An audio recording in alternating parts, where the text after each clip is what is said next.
Le Conseil de sécurité de l'ONU annonce des sanctions contre les pourvoyeurs des milices opérant en RDC, annonce faite par Michel Xavier Biang en séjour à Kinshasa. Construction anarchique, 2 stations-service sont fermées à Kinshasa à l'issue d'une visite de terrain effectuée par le ministre de l'Urbanisme et celui des hydrocarbures. Agression rwandaise, plus de 400 jeunes de la ville de Chikapa se sont enrôlés au sein des FRDC en vue de défendre le pays. Assainissement de la ville de Kinshasa, Daniel Asselo a convoqué le gouverneur et les bourgmestres des 24 communes à une réunion. C'est l'heure du journal, bienvenue sur Télé 50. Le président du comité des sanctions de l'ONU, Michel Xavier Biang, en séjour en RDC, a déclaré que le Conseil de sécurité de l'ONU annonce des sanctions contre les pourvoyeurs des milices opérant dans l'est de la RDC. Durant cette mission qu'il amènera au Rwanda et en Ouganda, Michel Xavier Biang entend s'informer sur l'origine des armes que détiennent des hommes armés qui écument l'est de la RDC, dont le M23. Et pour stabiliser l'est de la République démocratique du Congo en proie à des nombreux groupes armés dont les rebelles du M23, le Parlement kenyan a approuvé le déploiement de 903 soldats dans le cadre d'une force régionale est-africaine. Le coût de cette mission, pour une durée initiale de 6 mois, est de 4,4 milliards de shillings.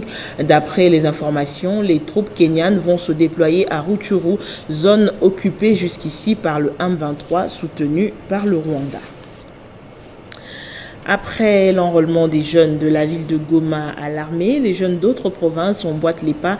400 jeunes à Chikapa dans le Kasaï ainsi que plus de 300 jeunes en Ituri ont répondu à l'appel du commandant suprême des forces armées Félix Tshisekedi en intégrant les FRDC pour combattre l'ennemi. Ceux de l'Ituri ont été présentés ce jeudi par le commandant de la 32e région militaire, le général-major Peter Chirimwami.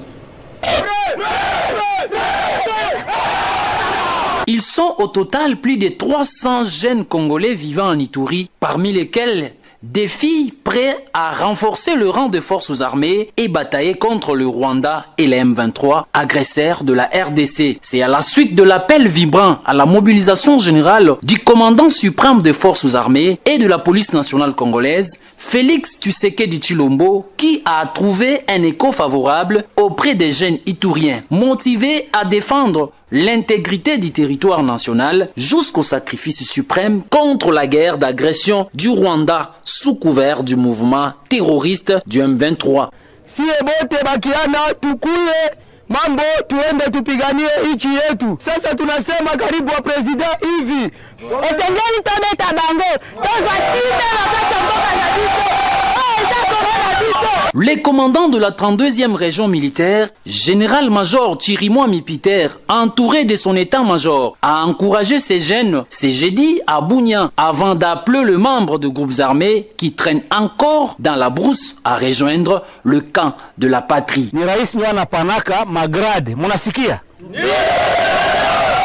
Disons-les, en temps de paix ou sur pied de guerre, la première de Verti. Les femmes dites des 26 provinces de la RDC qui soutiennent les familles des militaires au front viennent de recevoir une aide d'une banque de la place pour accompagner leur vision. Après plus de 6 mois de campagne de récolte des vivres et non-vivres, ces femmes des 26 provinces de la RDC vont remettre les biens reçus à au moins 5000 familles militaires.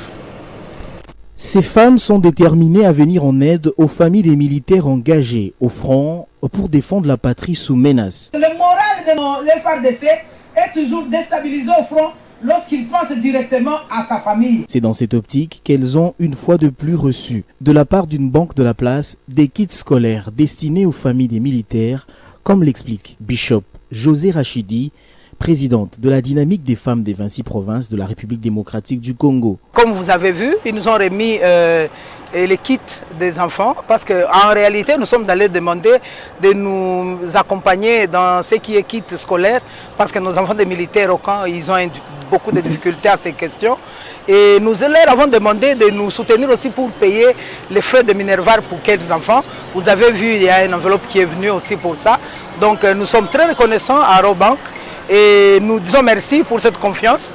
Nous avons commencé, on pensait que c'était de la blague, mais aujourd'hui, si des grandes banques comme Eurobank commencent à nous faire confiance, c'est vraiment quelque chose qui doit nous encourager d'aller de l'avant. Donc nous disons merci beaucoup à Eurobank et nous disons aux FRDC qui sont en front,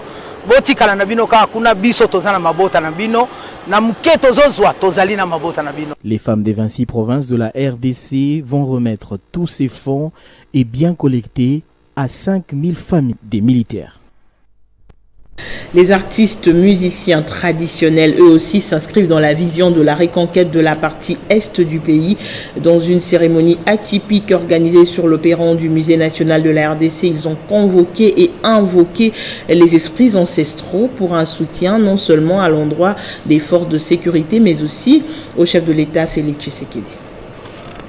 Une pluie de communion d'esprit avec les aïeux. Une marche atypique pour solliciter l'accompagnement des ancêtres en faveur des FARDC et de leur commandant suprême, Félix Tshisekedi, président de la République. Le sol, le sous-sol, le sur-sol sont tous fâchés. Quiconque ne serait pas avec les Congolais devra trouver un mauvais sort sur le sol congolais. Sous un chant traditionnel, noix de cola et vin de palme à la main, il convoque et invoque les esprits des ancêtres pour leur accompagnement.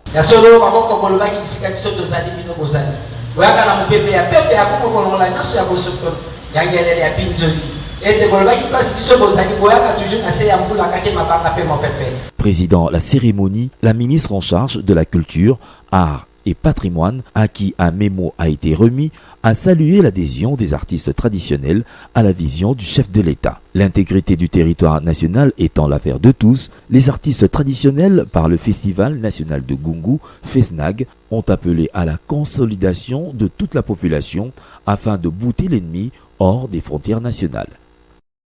Dans l'actualité, le ministre des Hydrocarbures Didier Boudimbo et son collègue de l'Urbanisme et Habitat, Pius Mwabilou, ont ordonné la démolition et la destruction de toutes les stations-service et des habitations construites de manière anarchique à Kinshasa. Cette décision conjointe a été prise à l'issue d'une mission d'inspection organisée par ces deux membres du gouvernement. Consécutivement aux orientations données par le président de la République lors du dernier conseil des ministres en rapport avec l'assainissement de la ville de Kinshasa, le vice-premier ministre en charge de l'intérieur, sécurité, décentralisation, Daniel Asselo, a réuni autour de lui le gouverneur de la ville et les bourgmestres des 24 communes pour un diagnostic de la situation. Kinshasa, une mégapole de plus ou moins 20 millions d'habitants, ne fait que se dégrader chaque jour qui passe. L'absence d'un plan d'entretien et d'assainissement régulier des voies d'évacuation des eaux des pluies, mais aussi la difficulté de servir face aux constructions anarchiques sont source de plusieurs inondations. Voilà les constats faits par l'exécutif national lors de la 75e réunion du Conseil des ministres. Cette situation alarmante demeure donc au centre des préoccupations du gouvernement central. Pour ce faire, les instructions du vice-premier ministre, ministre de l'Intérieur, Daniel Asselo, au gouverneur de la ville sont sans équivoque. Il faut impérativement faire appliquer strictement et rigoureusement le plan de la ville de Kinshasa, même là où toute résistance se présenterait, comme pour stigmatiser les constructions anarchiques sur les collecteurs d'eau devenus monnaie courante. En collaboration avec le gouverneur de la ville-province de Kinshasa, d'encadrer les bourgmestres de 24 communes dont la mise en œuvre et l'utilisation efficiente des brigades pérennes d'entretien et d'assainissement, en sus des travaux ponctuels effectués par l'Office de voirie et drainage.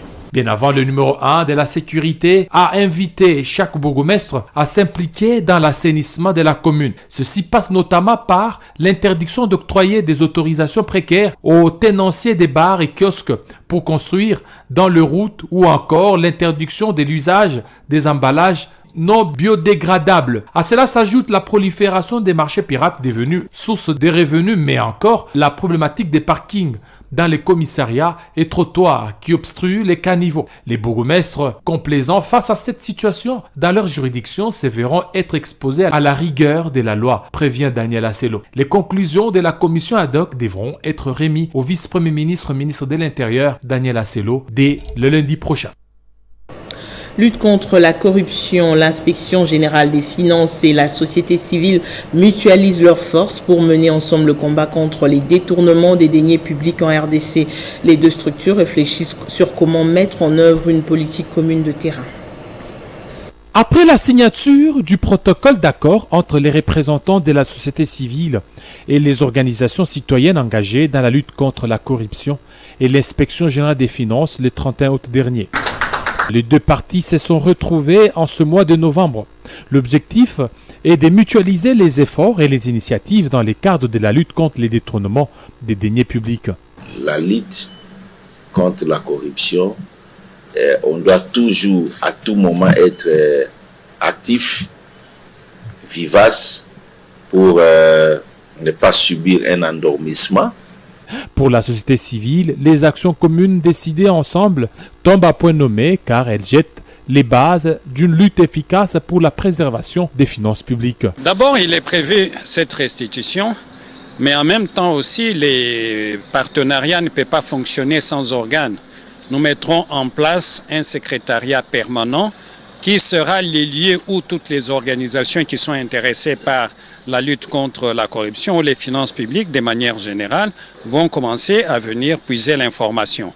Et quand ce secrétariat sera mis en place, l'adresse sera partagée avec toutes les ONG qui sont intéressées par le travail que nous faisons dans le cadre de l'amélioration des finances publiques. Ensemble, elles ont réfléchi comment harmoniser les vues sur les travaux de terrain qui s'annonce très prochainement. Et au Tchad, le Conseil paix et sécurité CPS de l'Union africaine débute une réunion décisive sur le pays ce vendredi 11 novembre. Les 15 membres de cet organe chargé de la prévention, la gestion et le règlement des conflits vont se pencher sur un rapport du président de la CPS, le Tchadien Moussa Faki, qui demande des sanctions contre le pouvoir de transition dirigé par le président Mahamat Idriss Déby. C'est un face-à-face avec la presse qui a duré plus d'une heure. Les envoyés spéciaux du chef de l'État Félix Tshisekedi, facilitateurs du processus de transition au Tchad, ont fait un état des lieux de la situation du pays d'Idriss Déby en précisant que plusieurs actions ont été menées dont l'objectif principal de créer les conditions pour le retour de la paix et la tenue des élections dans 24 mois. Après échange, nous avions sollicité que le gouvernement puisse mettre à notre disposition les accords signés par les Tchadiens, notamment le dialogue de Doha et le dialogue de Djamena. Aussi, obtenir la feuille de route de transition du Tchad. Enfin, obtenir les listes des partis politiques, sociétés civiles, politico-militaires pour nous permettre de faire la planification des actions amenées au Tchad. Maître Didier Mazenga Mukanzu, président du conseil de ministres de la CEAC, qui a conduit une forte délégation au Tchad, rassure que le chef de l'État Félix Tshisekedi, dans sa casquette de facilitateur, ne ménagera aucun effort pour que les exclus du processus de transition au Tchad rejoignent la table des négociations. Ce pays a besoin de nous tous pour retrouver la voie constitutionnelle. Actualité oblige. Le président de la commission de la CEAC, Gilberto da Piedade, a souligné par ailleurs que cette organisation soutient l'Union africaine et l'EAC pour une désescalade des hostilités entre la RDC et le Rwanda. Et en sport, au championnat de la Vodacom Première Ligue, Renaissance du Congo a concédé une nouvelle défaite cette fois face à l'équipe de Céleste de l'Équateur au Stade des Martyrs sur la note d'1-0. Mais bien avant, Jeunesse sportive de Kinshasa a eu raison d'Étoile de Kivu par 1-0. Revenons à l'affiche Renaissance Céleste pour écouter les réactions des deux coachs. Nous avons pêché au niveau de l'entrejeu. Tu vois, l'entrejeu, ça nous a causé tort. Il y a moins de récupération des balles. On n'a pas vraiment beaucoup créé dans notre entrejeu. C'est ça qui a fait que Céleste a eu le monopole de l'entrejeu. Il a contrôlé le jeu et puis il a profité il a profité de notre déchet, donc il a concrétisé sa réalisation. Donc c'est un match de football, hein. C'est une compétition de haut niveau. Tout ça se joue dans des petits détails. Donc moindre rêve, ça paye cash. J'ai béni Dieu parce que tout simplement, n'était sa présence aujourd'hui, alors ça va être très très difficile. On a rencontré une très bonne équipe, une équipe qui malheureusement n'a pas beaucoup de compétition. Si elle avait beaucoup de compétition, ça allait être très difficile encore. Sincèrement, j'ai dit grand merci à Dieu. Et les secrets, il n'y a pas de secret, il n'y a que le travail. Nous avons commis des erreurs la fois passée, on a perdu une équipe qui était prenable. Mais cette fois-ci, on a essayé de corriger aux entraînements et puis voilà. On a pu marquer un but, on a su se les garder. J'ai béni Dieu. Non, on s'entraîne, hein, on s'entraîne. Moi, je crois que c'est une équipe qui s'entraîne. Et puis, c'est une équipe qui s'entraîne, qui joue comme elle s'entraîne. Donc voilà, sur le plan psychologique, c'est vrai. Ils ont été motivés sérieusement aujourd'hui par les dirigeants. Ils ont poussé vraiment la prime à un niveau tel que les jeunes étaient très contents. Voilà. Sinon, il n'y a pas d'autre chose. Il y a seulement ils sont motivés, hyper motivés, c'est tout. Et la Coupe d'Afrique des Nations des handball dames Sénégal 2022, ce fut une belle entame des Léopards ce jeudi à Dakar car elles ont battu les Cap-Verdiennes par 27-19. Après un début difficile, le score a été de 13-9, une première victoire avant de jouer l'Algérie ce dimanche. Et on rappelle des principaux titres.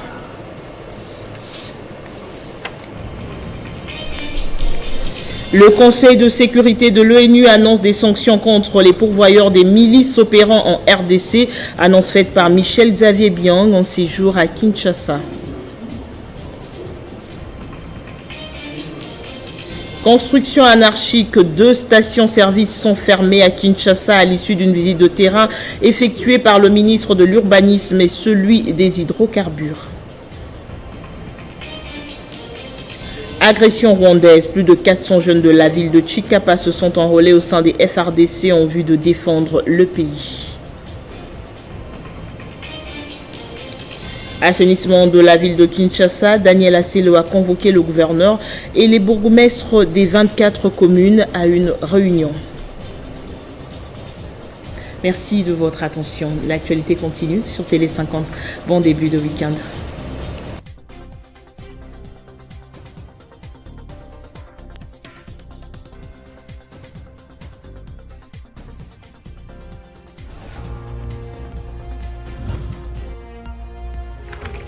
L'actualité reste en continu